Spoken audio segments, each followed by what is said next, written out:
Muito bem-vindos a mais uma edição do Alipod. Você já deve ter reparado que toda edição tem um convidado especial para mim, mas a especial de hoje é especial, especial mesmo. Hoje eu tenho o privilégio de receber e compartilhar com vocês a pessoa que de fato me inspira, minha referência na vida, minha referência como mulher, como mãe, como esposa, como pessoa, minha amada e querida irmã Adriana, que está em Juiz de Fora de passagem, veio fazer uma palestra num evento corporativo e aí a gente aproveita, claro, corre aqui no Alipod para dividir conhecimento com vocês. Adriana, muito obrigada, seja muito bem-vinda, que privilégio te receber aqui. Muito obrigada, muito alegre de poder estar aqui trocando uma experiência com essas mulheres e com esse público tão qualificado que, assim como eu, segue o Alipod. Ai, que coisa boa. Ó, você já sabe, no Alipod a gente conversa sobre 4 temas. Nós vamos falar de saúde, família, de negócios e de fé. Será que a gente embaralha isso, desmembra isso? Acompanha aí que você vai ver o que vai dar. Mas eu vou te contar que eu deixei a melhor pergunta desta convidada para o final. Fica de olho com a gente. Vou começar pegando leve hoje, que eu tô boazinha, tá? Você é minha irmã, vou suavizar.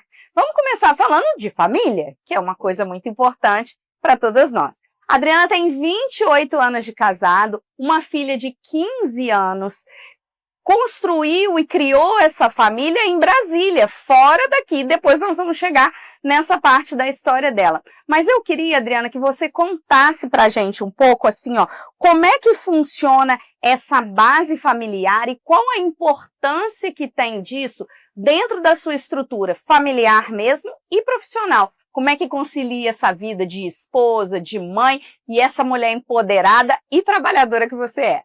Acho que esse é um dos maiores desafios que a gente tem, conseguir cumprir todos esses papéis, passar por todas essas facetas com excelência. Como você destacou, eu fiquei sozinha em Brasília quando eu era muito jovem. Eu tinha 19 anos quando o papai voltou aqui para Juiz de Fora e eu disse a ele que eu não queria voltar. E foi uma tomada de decisão que hoje, aos 50, eu vejo que eu não tinha coragem de fazer isso, não. Rigorosamente falando, aos 19, eu disse que eu queria ficar lá porque eu tinha certeza que aquela decisão não ia ser minha. Eu tinha certeza que o nosso pai, que a gente bem conhece, bravo, severo, duro, ele não ia deixar. E que eu seria demitida por abandono de emprego, que eu não ia voltar lá. E ele virou e me surpreendeu e disse uma coisa que me marcou muito. Ele disse assim, a minha vida podia ser diferente. E não foi porque meu pai não deixou. Porque eu podia ter feito outras escolhas que meu pai não permitiu. Por exemplo, papai era do exército e queria ser paraquedista. E meu avô disse, não criei filho para ficar pulando de dentro de avião, não vai fazer isso. Então tá, vou deixar o exército e venho para a fazenda. Não, senhor, em terra minha quem manda sou eu. Naquele tempo não se falava em sucessão, planejamento, nada disso. E não vai, enquanto eu for vivo, as terras são minhas. E a vida dele acabou seguindo um outro rumo e ele não transferiu isso, nem para mim, nem para você. Nós tivemos uma coisa muito importante que foi liberdade e apoio nas nossas escolhas.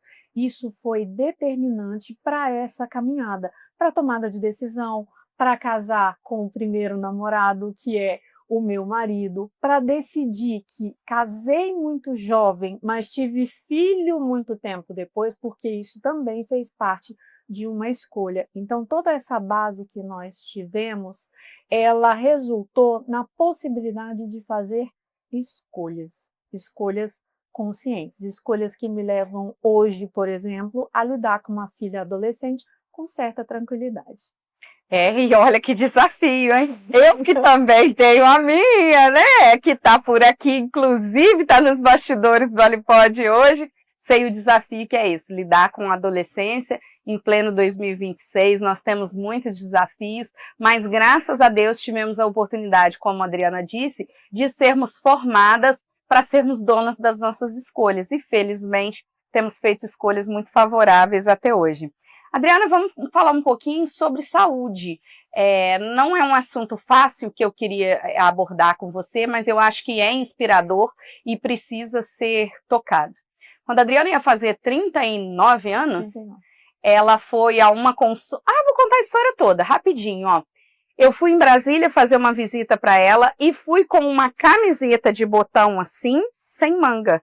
E a Adriana não usa camiseta, porque é advogada, tá sempre de terno. Ela viu a camisa e falou assim, nossa, bonita, hein? Minha cara, eu podia ficar com essa blusa, porque dá para vestir debaixo do terno.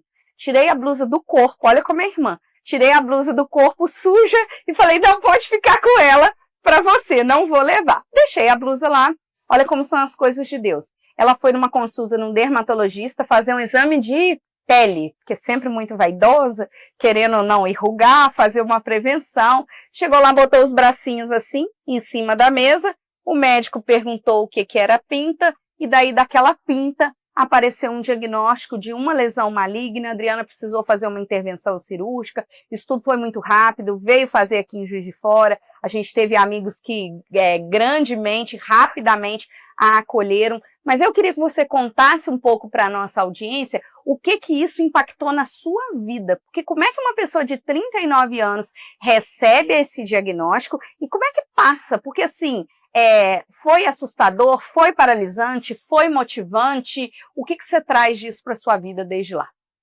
É um susto que eu não consigo, acho que até hoje eu não consigo adjetivar. Foi exatamente no dia do meu aniversário, a hora que eu abri aquele exame e que eu me dei conta que o nome que estava em cima era o meu e que aquele diagnóstico que estava ali embaixo era meu também, eu não consegui processar.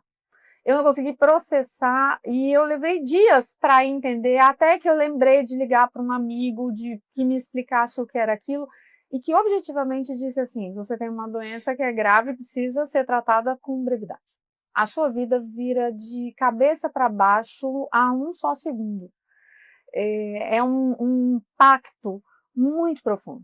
E esse impacto começa a te levar a outros lugares.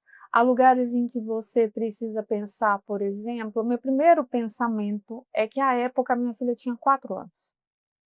E o que eu pensei? Eu falei, Deus, o Senhor faz comigo o que o Senhor quiser, mas me dá a chance de ser mãe dessa menininha por mais um tempo, porque eu tô achando ela meio pequena para enfrentar isso sozinha.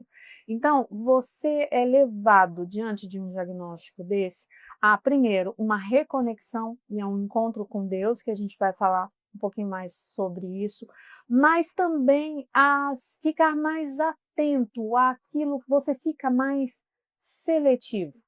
Você passa a olhar o que de fato é mais importante e é mais relevante, você passa a escolher melhor as brigas que você vai entrar ou as brigas que você vai dizer, não, isso eu vou deixar, porque você enfrenta isso. Eu fui extremamente beneficiada, como você falou, eu tive assistência, eu tive uma equipe sensacional do ponto de vista clínico, eu tive a minha família que me deu todo o suporte, tanto que eu vim me operar aqui em Juiz de Fora por causa disso, né?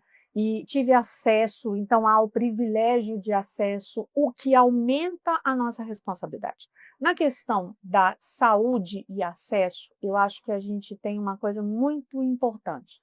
Nós que temos possibilidade de acesso à informação, acesso a médicos, acesso a hospitais, isso nos torna cada vez mais responsáveis pelo cuidado conosco mesmos e com quem está à nossa volta. Saber que você eventualmente pode ter algo que coloque a sua saúde em risco aumenta a sua responsabilidade para que você vá em busca de ajuda, vá em busca de apoio. Foi fácil passar por esse processo? Não, não foi. Foi difícil, você tem medo, você fica atormentado. Depois, qualquer espirro que você tem, você fala, é isso, é a doença que está de novo. Você tem que administrar esse processo. Você ser paciente do setor oncológico do hospital, mesmo que seja por um acompanhamento durante 5 anos, não é uma coisa simples, mas traz um aprendizado, e um aprendizado ali de responsabilidade. Hoje eu sou muito mais responsável pela minha saúde, não só por causa desse episódio que você colocou, mas eu tenho uma compreensão, por exemplo, muito mais clara em relação a uma doença clara, uma doença incurável que eu tenho, que é a obesidade. Eu sou uma pessoa que tem obesidade mórbida, eu tive que fazer cirurgia bariátrica, eu fiz cirurgia bariátrica há 18 anos atrás. A minha luta é constante. Eu costumo brincar com as minhas amigas que quando eu saio, eu não posso sequer ler o cardápio do que elas vão comer. Eu engordo de ler o cardápio. O meu cuidado ele tem que ser anterior. Mas todo esse processo, ele me levou a ser mais cuidadosa, a ser mais zelosa. Meu tipinho revela que eu não sou dada à atividade física, que eu não gosto daquele trem, que aquilo me incomoda, que não é meu esporte preferido, mas que hoje é algo que não posso me afastar. É uma das coisas que compõe a minha rotina muito agitada, que é uma das prioridades que eu tenho na vida. Exatamente por isso, pelo aprendizado de ter duas coisas, de ter tido uma doença grave e de ter tido a possibilidade de ser curada em seguir. Então, todos esses fatores aumentam sobremaneira a minha responsabilidade. Eu tenho que me cuidar. Eu tenho que me cuidar porque eu tenho uma filha adolescente. Eu tenho que me cuidar porque nós temos pais idosos que precisam dos nossos cuidados. Eu tenho que me cuidar porque eu tenho uma família, porque eu tenho um negócio. E eu tenho que me cuidar por mim mesma, para conseguir continuar trilhando a minha história. Afinal de contas, o meu pedido originário foi atendido. Eu tive uma chance, eu não posso desperdiçar essa chance. Nossa, eu não tenho nem o que dizer, eu vou passar direto para o próximo tópico que eu te contei, que esse podcast ia ser emocionante, né? Adriana, você começou uma carreira no direito, a gente pode dizer que a partir praticamente dos 19 anos, quando nós viemos embora de Brasília e ela tinha feito magistério, foi fazer vestibular, fez várias vezes para poder passar, porque a formação dela de ensino médio tinha sido muito deficitária, mas persistiu, lutou, conseguiu chegar no resultado que queria. O que você pode dizer agora, em início de 2026, dessa luta e do quanto isso é importante para empoderar mulheres, para buscarem também aquilo que elas realmente têm vontade de fazer? Uma sugestão rápida para nós.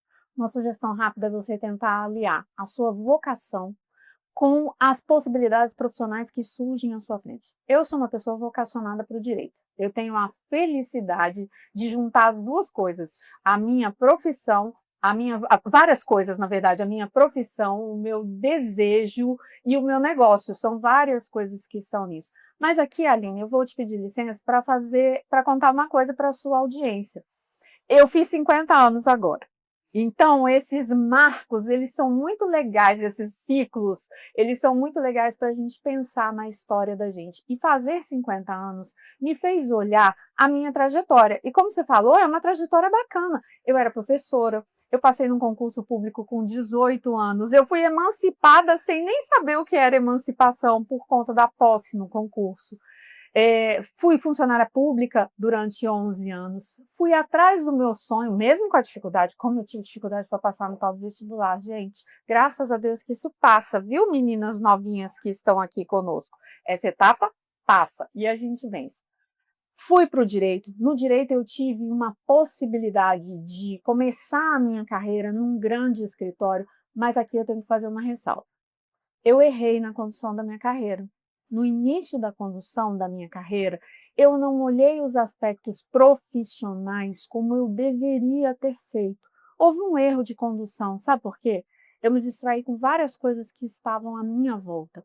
Eu trabalhava num grande escritório, eu trabalhava com pessoas que eu gostava, eu trabalhava com pessoas que eu confiava. Isso fez com que durante algum tempo eu paralisasse a minha caminhada e o meu desenvolvimento. Até que eu tive uma crise e a partir da crise eu tive que fazer como a Fênix e renascer e me reinventar.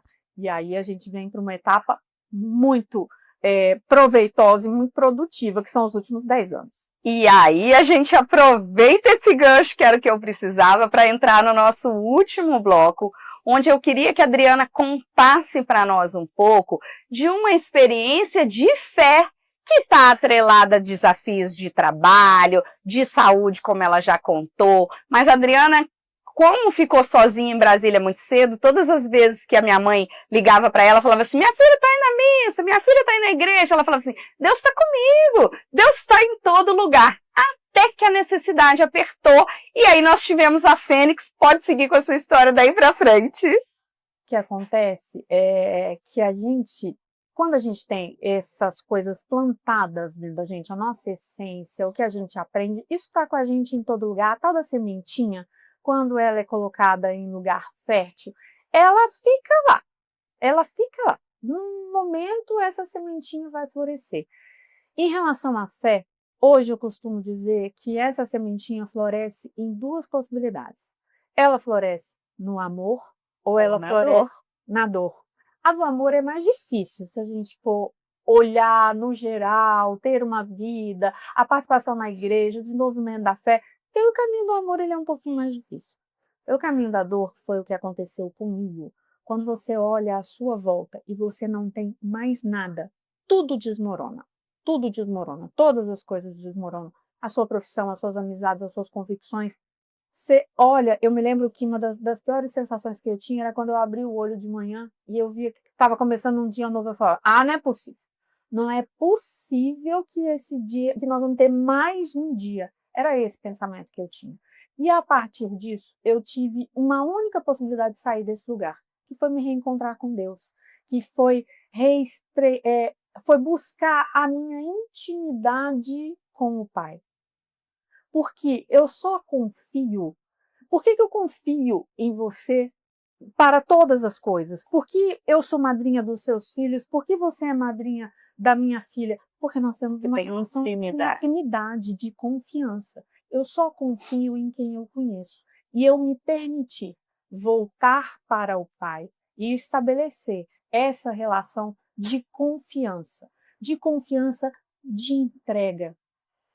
Essa entrega, ela não é simples, ela é um processo. Então, foi assim, acordei hoje de manhã e no final do dia estava assim. Não, foi um longo período de aproximação, de choro, de encantamento, de conquista e de proximidade, mas que hoje me levam a pensamentos e a ser movida por certezas. Por certeza, por exemplo, de que seja feita a vossa vontade. Gente, como essa frase é fácil e como ela é difícil de ser vivida. Eu, na condição de advogada, sempre tenho um senãozinho para falar assim, nossa... Eu sei, a frase dela é assim, que seja feita a vossa vontade, desde que coincida com a minha. Preferencialmente. Ou agora, como eu estou num processo de evolução, eu já não falo mais que conhecida. Falo assim, Senhor, a vontade é sua, mas se eu puder fazer uma parte, puder deixar registrado aqui um pensamentozinho que eu tive, e não é isso.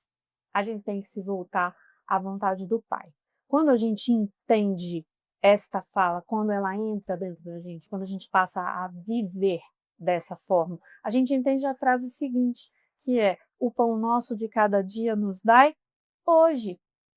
Isso aplaca o nosso coração. Isso aplaca as nossas ansiedades, a nossa vaidade, aquelas coisas que dizem respeito à nossa humanidade. Eu costumo brincar no movimento das equipes de Nossa Senhora, que eu participo, é um movimento de casais na Igreja Católica, que fui por influência da Aline, e eu e meu marido participamos. Eu costumo dizer que eu tenho um projeto ótimo para a santidade. Não fosse a minha humanidade que me faz fraquejar. Mas quando a gente fraqueja, o que faz a gente ficar de pé de novo, o que faz a gente seguir, o que faz a gente continuar, é justamente a fé. Hoje, eu, sem sombra de dúvida, posso dizer a você que, diferentemente daquele momento em que eu desabei, onde eu abria o olho e dizia assim, mais um dia, não acredito que isso não acabou. Hoje, eu abro o olho e eu peço duas coisas, porque eu tenho a ousadia de apresentar 2 pedidos diários ao Pai. Eu peço a Ele, me faça ser instrumento da sua vontade. Faz com que o que eu sou possa se mostrar como sua vontade e seu instrumento para o próximo. Qual o próximo? O próximo que está comigo, o meu cliente, o meu colaborador, e que ele achar que é o próximo que vem à minha frente. E o meu segundo pedido que eu ouso apresentar, porque eu sou uma pessoa ousada, eu ouso pedir ao Pai que Ele me faça ser melhor hoje do que o que eu fui ontem. Então, é nesse sentido que eu me reencontrei. Você pode ver que sou íntima do homem. Porque para você ter a coragem e poder ter essa conversa diária com ele, você só faz isso com quem você é íntimo. Então, o meu resgate se deu na dor, o meu reencontro se deu na dor, mas hoje eu posso dizer que eu tenho uma relação de confiança e de intimidade com o cara. Faz toda a diferença para mim. Ai, gente. Ui, deixa eu tomar um fôlego. Eu queria finalizar esse Alipod agradecendo de uma maneira muito especial a Adriana, que se dispôs a vir aqui e contar as partes mais delicadas da sua própria história, da nossa história. Você pôde presenciar aí com a gente e acompanhar situações de muita dor, de muito resultado, de muita felicidade. Acho que daria para gravar 3 ou 4 episódios, mas o nosso tempo é muito restrito. E eu queria, Adriana, te agradecer muito, porque o intuito do Alipod é exatamente esse, é trazer pessoas de resultado, de relevância, para mostrar para a nossa audiência que a nossa vida é igualzinha à vida de todo mundo. E que a gente tem perrengue, tem dificuldade, tem luta, mas também tem fé, tem vitória, tem família que nos sustenta. E isso que faz com que nós sejamos as pessoas poderosas e empoderadas que nós somos e que todas nós podemos ser. Muito obrigada por sua participação. Vou agradecer de uma vez os nossos colaboradores, a Rádio On, ISTV, que sempre nos recebem, a Capodonto, que nos apoia sempre nos nossos eventos, e dizer para vocês que 2026 vem muita gente boa, muitas histórias de referência. Muito obrigada. Muito obrigada, fico muito feliz de que nós possamos sim inspirar outras mulheres a terem as mesmas batalhas que a gente e a vencerem essas batalhas também, sempre junto com eles. Dias de luta, dias de glória. Até o próximo. Muito obrigada.